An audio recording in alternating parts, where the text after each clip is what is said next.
कृपाचार्य क्यों डरते थे पांडवों से? कुरुक्षेत्र का रणक्षेत्र रणध्वनियों से गूंज रहा था। हर ओर रक्तपात और वीरता के दृश्य थे। इस महायुद्ध में कृपाचार्य भी कौरवों की ओर से योद्धा बने हुए थे। वे महाबली, महान धनुर्धर और दिव्यास्त्रों के ज्ञाता थे। फिर भी जब उनका सामना पांडवों से होता तो उनके हृदय में एक अज्ञात भय घर कर जाता। अर्जुन का अद्भुत धनुर्विद्या ज्ञान। कृपाचार्य ने स्वयं देखा था कि अर्जुन ने न केवल द्रोणाचार्य से शिक्षा ली, बल्कि देवताओं से भी दिव्यास्त्र प्राप्त किए। अर्जुन जब गांडीव उठाता तो उसकी बाणवृष्टि से आकाश ढक जाता। कृपाचार्य जानते थे कि अर्जुन के सामने वे कभी नहीं टिक पाएंगे। भीम की अजेय शक्ति। भीम का क्रोध और बल युद्ध भूमि में मृत्यु का रूप ले लेता था।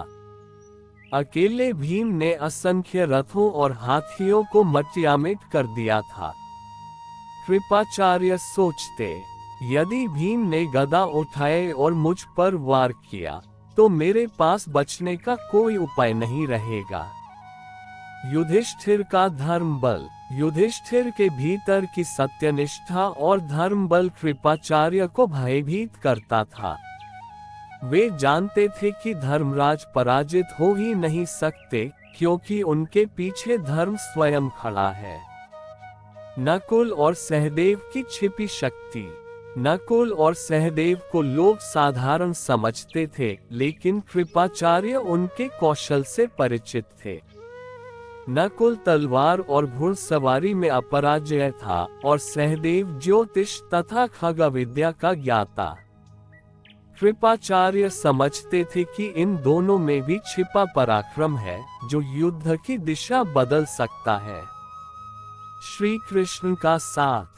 सबसे बड़ा भय कृपाचार्य के हृदय में इस कारण से था कि पांडवों के सारथी स्वयं भगवान श्री कृष्ण थे।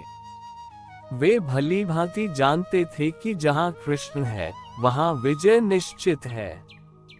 इसलिए वे मन ही मन सोचते, जब स्वयं विष्णु स्वरूप कृष्ण पांडवों के साथ हैं तो उनसे युद्ध करना मृत्यु को बुलाने जैसा है।